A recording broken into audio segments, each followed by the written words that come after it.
Welcome, everybody, to Sisters in Law of Attraction podcast. I'm Sam, And I'm Christine.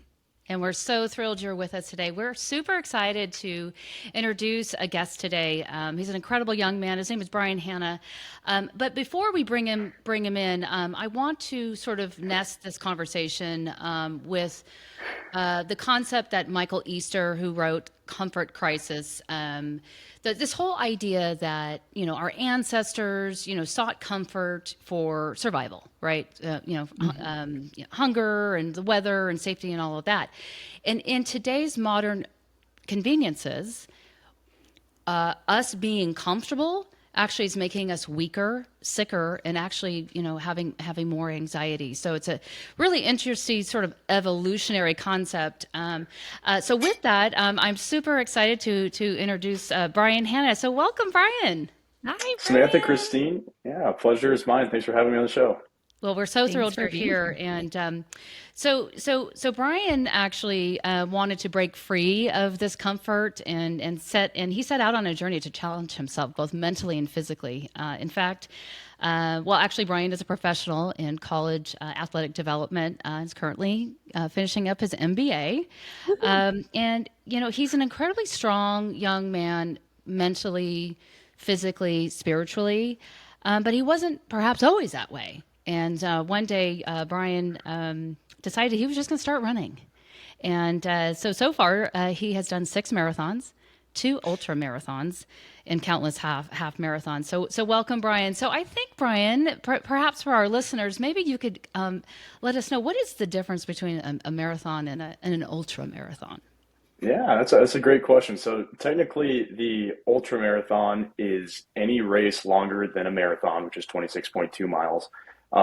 If you were to ask me on a more emotional level, the difference is wild. Yeah. Marathons, for me at least, end in tears of joy.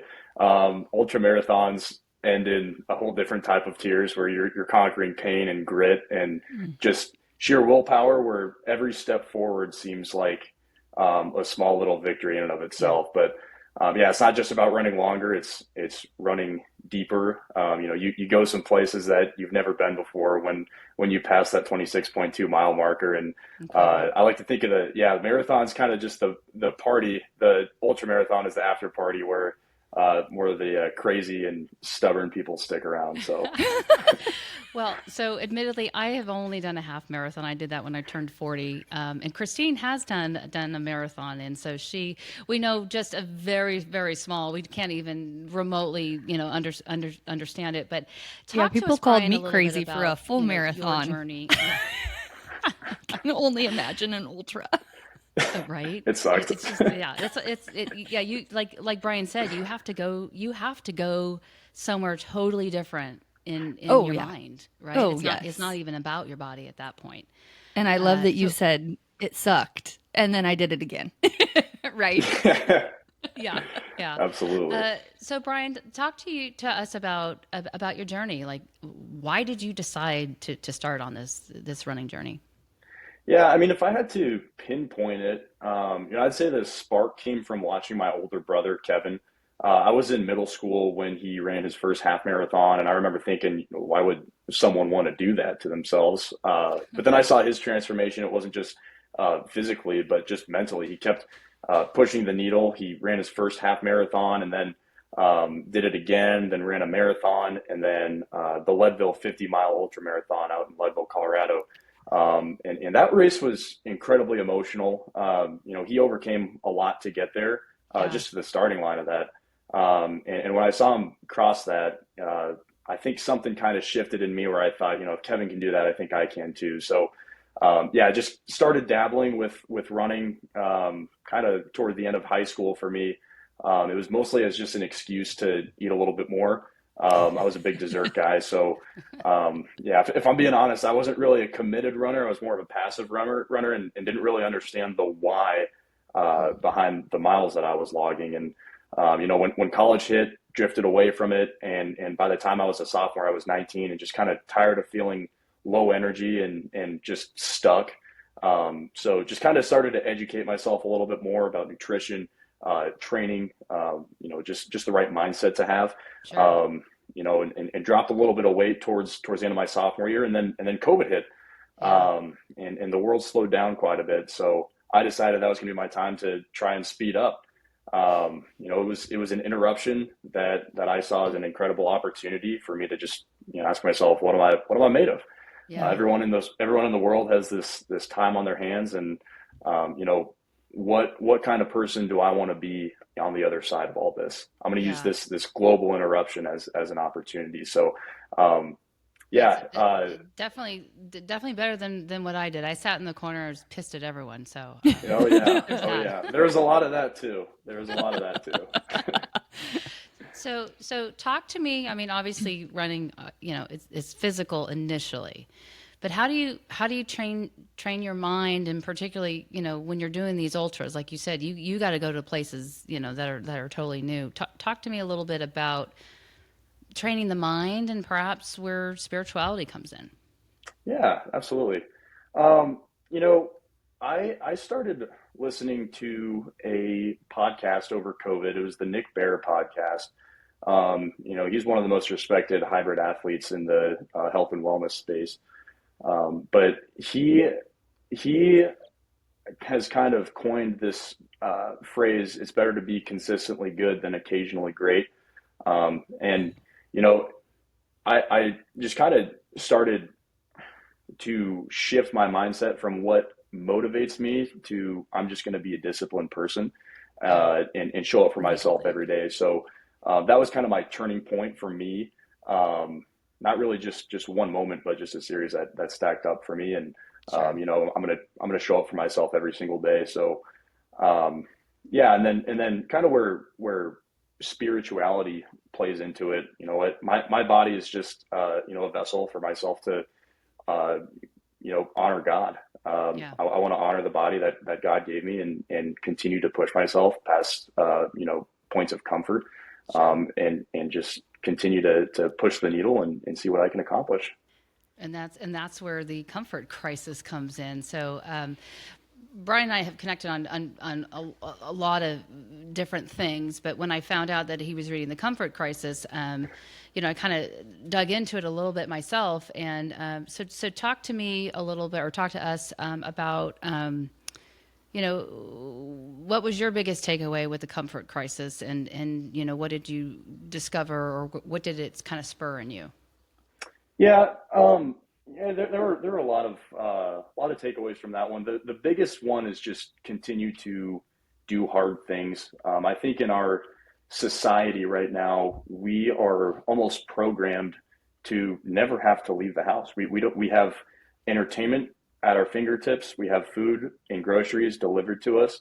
We live with the people that we love. We never really have to. We can work from home. There's really no reason to have to leave the house anymore. And I think what that book connected was that, anxiety, depression, suicide rates are at an all-time high. And a lot of what is contributing to that is our lack of, I guess, initiative to push ourselves and do Yeah. hard things. Yeah. Like you mentioned our ancestors. It was a life or death situation to, seek comfort, and they had to gather food, they had to look after, they had to defend. Right. And just reading Michael Easter's testimony of him traveling throughout Alaska, um, you know, former alcoholic, and just kind of totally shifted his mind after he started doing hard things and became healthier and happier than he's ever been. Right. Right. And I think that mental toughness is, I mean, quite frankly, it's lacking. I remember, telling both of my kids, I said, my job is actually to give you angst. Because if you're comfortable, you're not pushing yourself, right? Getting comfortable with being uncomfortable. And I like how he starts the book that, rule one, do hard things. Rule two, don't die.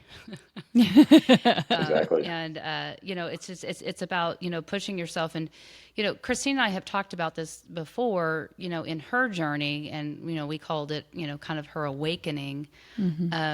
Just trying to insulate yourself from anything bad that happens in your life, and so you retreat and you just seek out that, like, the comfort of your couch, the comfort of Yeah. your own family around you, because you just don't know when the shoe is going to fall.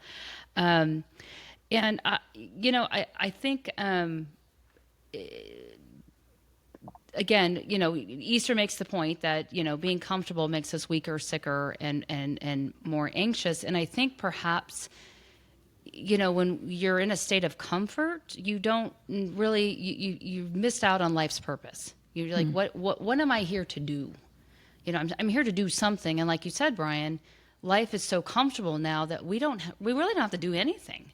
We can kind of just hang out in our houses and order food and just be comfortable. So I think that was one of the biggest takeaways for me is this sense that we've gotten so far away from discomfort and angst that we are so disconnected from our purpose. And bringing light to others and lifting others up. And so, anyhow, that's why I think that your story of, I'm just gonna jump into this physically, and then you reap the rewards, mentally and spiritually through this experience. Absolutely. So, Christine, you did this little thing called a marathon too. Oh, I did.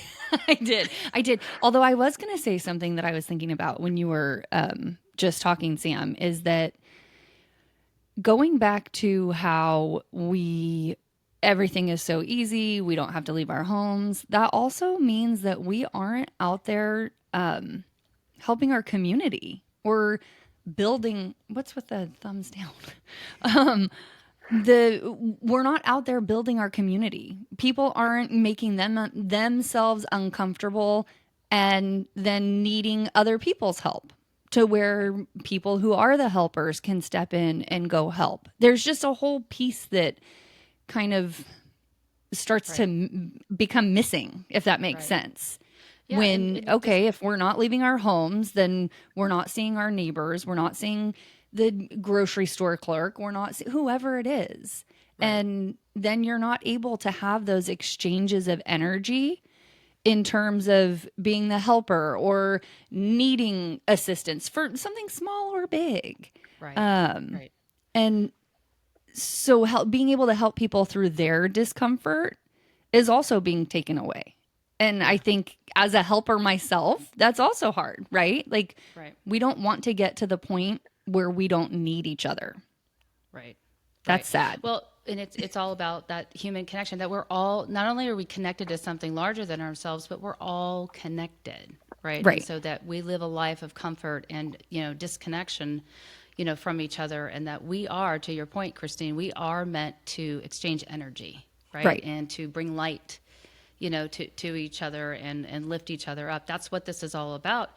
And so then, I think COVID is a perfect example of where everyone retreated, and they retreated in fear, and it was darkness, right? And so COVID did more than what it did. I mean, I said it killed humanity, because it completely took away our connection to each other as human beings, and sort of giving us that, like you said, anxiety or depression is not the absence of happiness; it's the absence of purpose. And and so for you, Brian, you became very intentional, obviously with your life, and making changes and working towards something actually really hard. And then the byproduct of that is, you came out stronger, more resilient, and more intentional with your life and what you were seeking. So I think that without purpose, we are just kind of, in a hamster wheel. If you don't have something that you're working towards, something that you're trying to get better at every single day, I think, to your point, you're missing the point of life. I mean, one kind of life principle that I try to adhere to is thinking to myself, what's the hard thing to do right now? What's the easy thing to do? And if you consistently choose to do the hard right over the easy wrong, hard is a relative concept. But if you think to yourself, like, if you're faced with a really difficult situation, this is why I love running so much, because sometimes in order to get a big run in as part of a training block, you need to wake up before the sun rises. And sometimes your bed can feel like a cloud and you don't want to get out of bed. It might be cold and raining outside, but if you don't get up out of bed and do what you told yourself you were going to do the day before, that's going to have a trickle down effect on the way that you live. How you do anything is how you do everything. Sure. So for me, yes, running does suck sometimes, but it gives me a pursuit of something that is hard and gives me a why.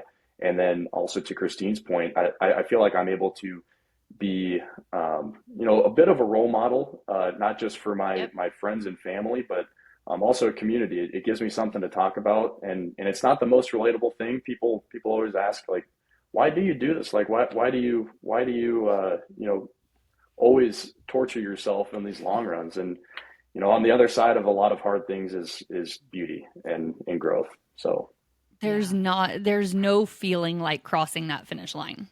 And that's whether right. it's to your point at the beginning, Brian, about how the marathon is now like the party and the ultra is the after party. So my neighbors knew that I had gotten into running, and they were like, "Hey, we're doing this half marathon. Come do it with us." And so I signed up for the half marathon. This was years ago. I was 28, 27, something like that.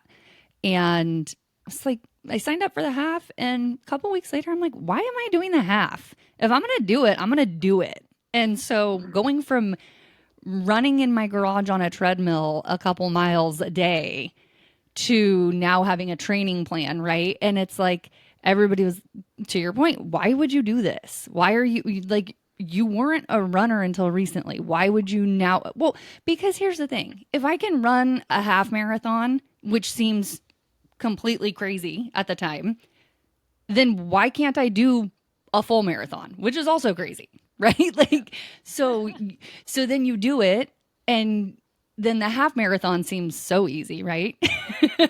And props to you for going on and doing the ultras and training for a triathlon, right? Exactly. I'm just going to keep pushing the envelope and see Yep. what's possible. But Watch your as knees and feet in like 15, 20 years. Protect oh those. gosh, yeah, I've only got so many years in these knees, so let's Yeah. just see what I can do. But yeah, no, as proud as I am of all the medals that I have in my basement and the PRs and all the finish lines that I've crossed, I don't think that's necessarily the point of everything.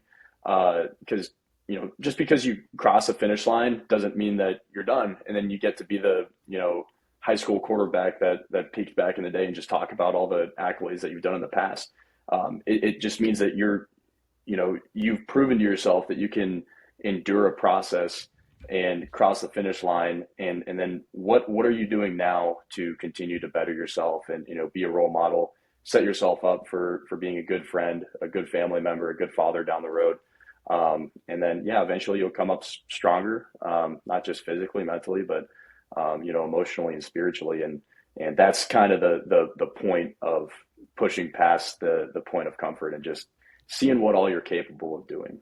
Yeah. Proving to yourself that you can do it over and over again, right? And I And think believe it was Eddie Pinero, one of my favorite people to quote, that was talking about how and now I'm totally lost my train of thought completely. Oh That's goodness. all right. That's all right. I was actually gonna. You think about that, Christine, because I was going to jump in. The other thing that kind of blew me away with Brian is years ago I had put a quote on the refrigerator, and it was Theodore Roosevelt, the man in the arena, and it says who.